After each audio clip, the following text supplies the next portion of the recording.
First we had Millie, and she looked a lot like Alfie except fluffier. That was back when we would take her to the pet store to get groomed. It was weird being in a house without a dog or any animal. There was a particular Thanksgiving, she was 13 years old, where we really thought she was at death's door, but the next day she was basically a puppy again and lived for another 2 years. That was my first experience with losing a loved one, and it was weird. A while before she passed, we got Sadie. I didn't know we were getting her, and it was really just a surprise when I got off the bus one day and was confused as to why no one was waiting at the bus stop for me. Sadie was very special. There will never be another one like her. Of course, they're all special in their own ways, but she was really something. She was a queen, and hated getting her paws wet. When she had to go to the bathroom, she would walk on the patio, run to her spot on the grass, do her business, and then run like a mad lad back to the concrete, and then leisurely stroll back inside. She loved eating grass, also, and it would hang out of her mouth like a cow.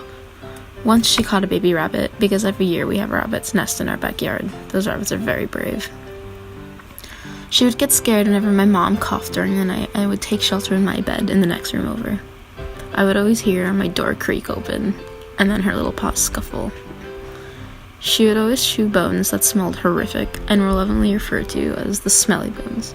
She would obsessively lick her paws to the point where we got worried and eventually had to take her to the vet to figure out what was bothering her.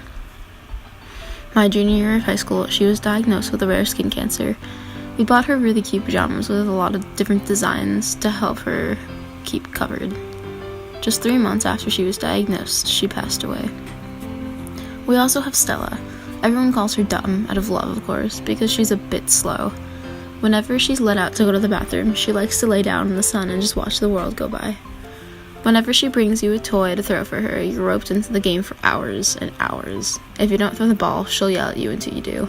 She's 6 years old now and still acts like she's 2. We also have Gracie, who's a puppy mill survivor. When we got her from the rescue, she was terrified, especially of men. Honestly, she still is terrified of everything, but she willingly goes up to my tall guy friends, which is major progress. She didn't even know how to play like a dog, but she's learning. She likes to do this thing where she takes every toy out of the toy box and hoards them in a pile. Our crazy puppy, Remy, has really helped her come out of her shell, although he's a jerk and a bully. He's still young though, so he's learning. We think he has pica because he obsessively eats sticks whenever he is outside.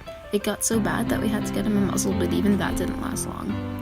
I don't think I'd be able to live in a house without my dogs.